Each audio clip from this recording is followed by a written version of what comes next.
हरिओम. मी माधवी वीरा बांते. 3 वर्षे झाले बापूच्या सेवेत मी सेवा करत आहे त्यांची.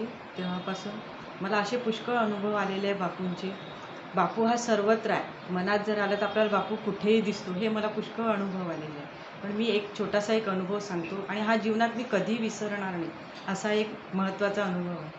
कोरोना काळामध्ये माझ्या मिस्टरांना खूप ताप, नंतर सर्दी, खोकला आणि तोंडाची चव वगैरे, म्हणजे जे कोरोनाचे लक्षण होते ते 15 दिवसापासून होते. त्यांना डॉक्टरांकडे गेले तर डॉक्टर म्हणे तुम्ही टेस्ट वगैरे नका करू, तेच मग भरती करा हे.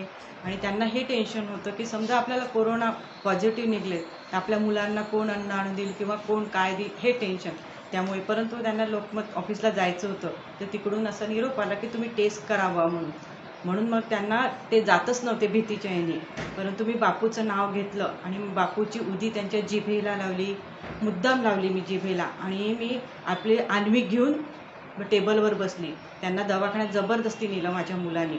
जबरदस्ती नेल्यानंतर काय झालं की मी आण्विकचे 2च पेज वाचले तर लगेच एक जण छान असं उंच, विश्वास नाही बसणार पण उंच, छान पांढरे कपडे, हेल्मेट घालून माझ्या दारासमोर उभे राहिले.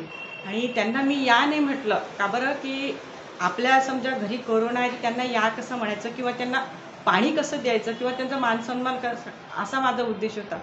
पण मी म्हटलं काय, तर म्हणे दामू कुठे गेला. माझे मिस्टर, त्यांचं नाव दामू आहे, लोकमतला काम करतात म्हणे. मी म्हटलं त्यांना ॲडमिट करायसाठी नेलं. म्हटलं आता कोरोना पॉझिटिव्ह निघतो का निगेटिव्ह येतो हे माझ्या बापूंवर आहे म्हटलं. तर त्यांनी हेल्मेट काढला. ते म्हणे तुमच्या मिस्टरांना पॉझिटिव्ह निघणारच नाही म्हणे, मी हे गॅरंटी सांगतो म्हणे. पण एक सांगायचं तात्पर्य म्हणजे तो व्यक्ती 25 वर्षाच्या अगोदर आला होता.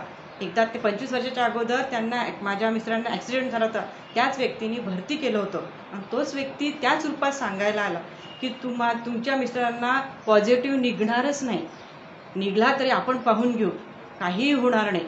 आणि ते तसेच चालले गेले. मग मी परत ते आण्विक वाचायला लागली. पुढचे 2 पेज वाचले तर माझ्या मनात आलं की हा व्यक्ती का बोलून गेला बा. म्हणून मी माझ्या मुलाला फोन केला की बा त्यांचा मित्र तुम्हाला भेटायला येत आहे दवाखान्यात म्हणून. मी त्यांना सांगितलं, नंबर दिला मुलाचा. ते बोलण्याच्या परिस्थितीत नाही आहे म्हटलं, पण माझ्या मुलाला फोन कराल आणि बोलाल म्हटलं, तुम्ही दिलासा द्याल असं त्यांना म्हटलं. म्हणून मी नंबर दिला त्यांना. पण नंबर दिल्यानंतर मी माझ्या मुलाला फोन केला की बा मुकुल, त्यांचा मित्र येणार आहे, तू भेटायला तर फोन करशील. मम्मी तू माझं ऐकून तर घे, माझं ऐकून तर घे. अरे काय, आपले पप्पा निगेटिव्ह निघाले, पॉझिटिव्ह निघालेच नाही. अरे बापरे म्हटलं, हे तर बापू येऊन गेले, मला सांगून गेले की नाही तुझ्यावर ही घटना घडणार नाही आणि येणार नाही, कारण तुझ्याकडे बापूची सेवा आहे, तू बापूची सेवा करते. मग मी माझ्या मनातच ठेवलं. त्यांना आणलं घरी वगैरे. मग ते डोक्यातून उतरून गेले, ते आले गेले म्हणून. मी संध्याकाळच्या वेळेला माझ्या मुलाला विचारलं की पप्पाचे मित्र भेटायला आले होते का, त्यांनी काही तुला सल्ला दिला का. नाही मम्मी म्हणे, मला भेटायला आले नाही म्हणे आणि ते दवाखान्यात आलेच नाही म्हणे. अशा परिस्थितीत कोणी कोणाला भेटायला नाही येत मम्मी म्हणे, आणि ते कसे येतील. मग मला कुठेतरी वाटलं की हा माझा बापू मला सांगून गेला की तुझ्यावर हे संकट येणार नाही आणि आलंही नाही आहे. खरंच तो बापू सर्वत्र आहे आणि आम्ही आयुष्यभर त्याचं नाव घेऊ. अशा आमच्या छोट्या छोट्या घटना खूप घडलेल्या आहेत. प्रत्येक घटनांमध्ये मला बापूंनी इतकी सेवा केली, मी त्याचा मला परिणाम देतो बापू प्रत्येक गोष्टी. आता माझे 2 मुलं, एक इंजिनियर आहे बेंगलोरला आहे आणि मुलगा हैदराबादला आहे. हरिओम. अंबज्ञ नाथ.